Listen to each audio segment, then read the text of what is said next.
To ensure that all of your assets get brought under the Nanitor platform, it's important to understand the asset discovery and inventory aspects of Nanitor. Truly, it all starts with the Nanitor sensor. Now, if you go to the settings in the organizational management, you're going to be able to see here the installers for Nanitor. The installer is important because with the installer, now network discovery can occur and find other assets on the network. So make sure that you get at least one of these installers on an asset, and then everything is going to start to blossom from there. Now, to make sure that everything is blossoming, you want to make sure that you add as many of your networks as possible under your inventory networks.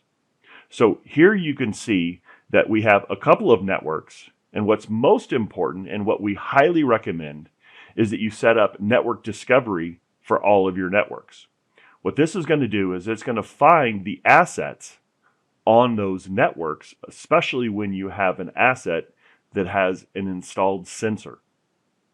Now, everything that you see here and everything that you set up here is going to find the assets, and from there, the assets are going to show up under your asset inventory. Now, as assets are brought into Nanitor and they don't have a sensor, you're going to have to either add a sensor to that asset, or if the asset can't have a sensor, like databases can't, you're going to have to set up a collector. Don't worry, a collector is nothing more than an asset with a sensor.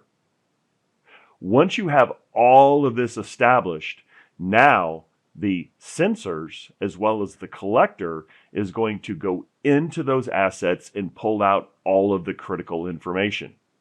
You may be wondering what types of assets are actually supported in Nanitor. Well, I think you're going to be surprised at the full list of assets that are actually supported.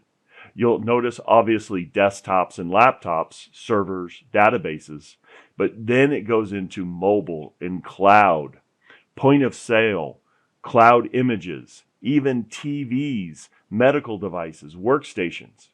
So you can see the robust nature of what Nanitor is absolutely possible of. And this is really all about your asset discovery and your asset inventory.